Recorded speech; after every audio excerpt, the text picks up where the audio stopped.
వచ్చింది అది. ఉమ్, అది ఒకరు చెప్తే వచ్చేది, ఒకరు చెప్పకుండా వచ్చేది అయితే కాదు. ఆయనకి ఈ టైం రావాలి, తనకి పద్మభూషణ్ అనే ఉంది కాబట్టి తనకి ఆ పేరు అనేది వచ్చింది. మరి ఈ రోజు పార్టీలో ఉన్నారు, కూటమిలో ఉన్నారు, ఆ ఇన్ఫ్లుయెన్స్ ద్వారా వచ్చిందని చెప్పి అలా కొంతమంది ఏం అంటున్నారు. ఉండదు. అలా అంటే 2014 కూడా ఉన్నారు కదా గవర్నమెంట్, మళ్ళీ అప్పుడే వచ్చేది కదా, ఇప్పుడు వరకు ఎందుకు రాకుండా ఉంటది? ఉమ్. అలా ఏం ఉండదు. అది వచ్చే టైం వచ్చినప్పుడు అన్ని వచ్చేస్తాయి అలా. అంటే బాలకృష్ణ గారు బయట హార్ష్ గా కనిపిస్తారు, మరి క్యాన్సర్ హాస్పిటల్ కూడా ఆయన మెయింటైన్ చేస్తున్నారు కదా, ఎలా అనిపిస్తుంది మేడం ఫ్రీగా? బాగా అనిపిస్తుంది. అంటే ఆయన చూడడానికి అలా అనిపిస్తాడు కానీ ఆయన చాలా సెన్సిటివ్ అనేది అయితే అందరికి తెలుసు.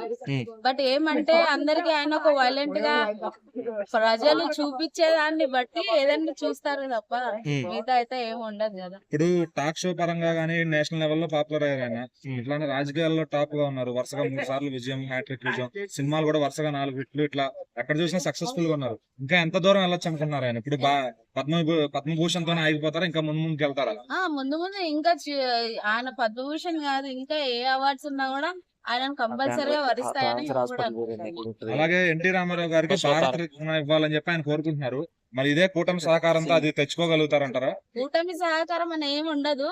బట్ ఏమంటే వాళ్ళకు రావాలని రాసి పెట్టుంటే ఎప్పుడైనా వస్తది. ఉమ్, అది మెయిన్ థింగ్. కూటమి ప్రభుత్వం ఉంది, వాళ్ళ ప్రభుత్వం అనే కాదు, ఇంతకు ముందు కూడా తెలుగుదేశం పార్టీ ఉంది.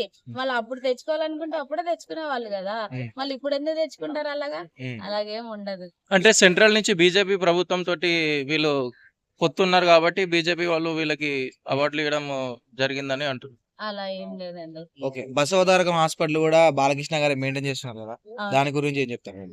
అంటే ఇంత మందికి వైద్యం అందియడము, చూసుకోవడము, అది అంతా ఆయన చూసుకోవడం అంటే అదొక అందుకు మనకు గ్రేటే కదా. Thank you madam.